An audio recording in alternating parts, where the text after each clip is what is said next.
Assalamualaikum warahmatullahi wabarakatuh. Di sini saya akan mempresentasikan UTS Wawasan Global dan Teknologi Informasi dan Komunikasi. Perkenalkan, nama saya Daniel Rajabuk dengan NIM 2270231104 bersama dengan teman saya Rafael Diloy Olita Padang.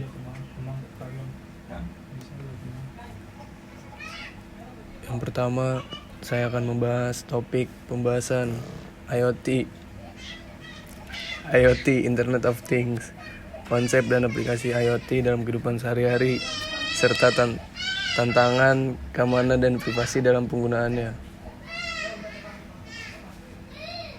Lanjut, konsep IoT.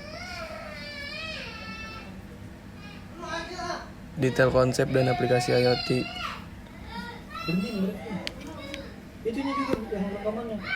Yang pertama ada konektivitas. Perangkat terhubung melalui jaringan internet menggunakan berbagai protokol komunikasi seperti Wi-Fi, Bluetooth, dan Zigbee.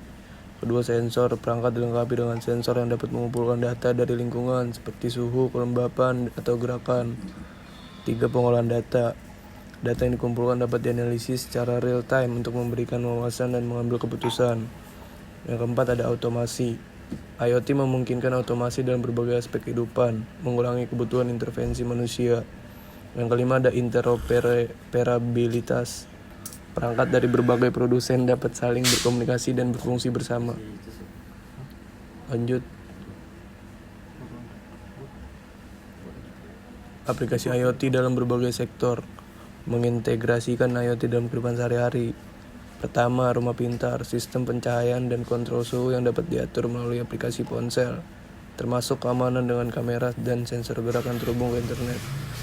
2, kesehatan, wearable devices seperti smartwatch yang memantau detak jantung, langkah dan kualitas tidur, serta telemedicine yang memungkinkan pemantauan kesehatan pasien dari jarak jauh. 3, transportasi, mobil cerdas yang terhubung ke internet untuk navigasi, peringatan lalu lintas, dan pemeliharaan, serta sistem transportasi pintar yang memantau lalu lintas real time. 4, pertanian, sensor tanah yang mengukur kelembapan dan nutrisi tanah untuk meningkatkan hasil pertanian, sistem pengairan otomatis yang menyesuaikan dengan kondisi cuaca. 5, kota pintar, manajemen sampah dengan kontainer yang dapat melaporkan tingkat isinya untuk pengelolaan yang lebih efisien, dan pencahayaan publik yang menyesuaikan kecerahan berdasarkan kehadiran orang. Selanjutnya, aplikasi IoT di retail dan kesimpulan. Pertama ada inventaris cerdas, sistem yang melacak persediaan secara real time, mengurangi kekurangan atau kelebihan barang. Kedua, pengalaman pelanggan yang disesuaikan, analisis data pelanggan untuk menawarkan promosi dan rekomendasi yang relevan. 3, kesimpulan tentang IoT. IoT telah mengubah cara kita hidup, bekerja, dan berinteraksi dengan lingkungan sekitar. Dengan semakin banyaknya perangkat terhubung, kita dapat mengharapkan solusi yang lebih cerdas dan efisien untuk tantangan sehari-hari di berbagai sektor. Selanjutnya, tantangan keamanan dalam IoT. 1, kerentanan perangkat. Banyak perangkat IoT memiliki kata sandi default yang mudah ditebak atau tidak memiliki kata sandi sama sekali, serta seringkali tidak menerima pembaruan perangkat lunak secara teratur, sehingga celah keamanan baru tidak segera ditambal. Selain itu, beberapa perangkat menggunakan protokol komunikasi yang tidak terenkripsi, memungkinkan data yang ditransmisikan untuk disadap. 2, serangan cyber. Perangkat IoT yang terinfeksi dapat menjadi bagian dari botnet, memungkinkan serangan cyber skala besar. Serangan man in the middle memungkinkan penyerang untuk mencegat dan memodifikasi komunikasi antara perangkat IoT dan server. DDoS bertujuan untuk melumpuhkan layanan dengan membanjiri server dengan permintaan yang sangat banyak. 3, kurangnya standar keamanan. Heterogenitas perangkat dari berbagai produsen mengakibatkan penggunaan protokol dan standar keamanan yang berbeda, menyulitkan penerapan sistem keamanan yang seragam. Jaringan IoT yang kompleks juga membuat identifikasi dan penanganan ancaman keamanan menjadi lebih sulit. Selanjutnya,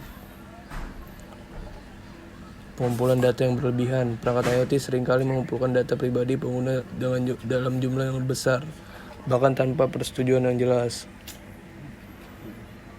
Lalu ada penyalahgunaan data. Data pribadi yang dikumpulkan dapat disalahgunakan untuk tujuan komersial atau bahkan kriminal.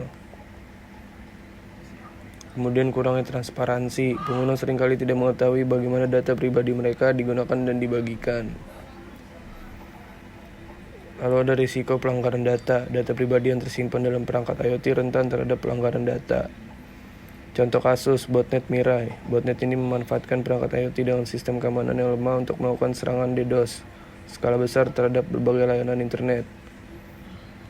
Contoh kasus, kebocoran data kamera bayi. Beberapa merek kamera bayi telah mengalami kebocoran data, sehingga video rekaman bayi dapat diakses oleh pihak yang tidak berwenang.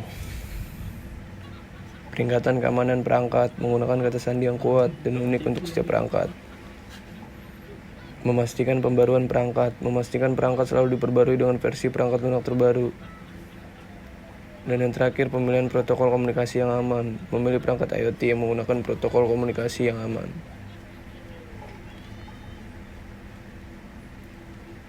Implementasi sistem keamanan dan kesimpulan. Implementasi sistem keamanan yang komprehensif.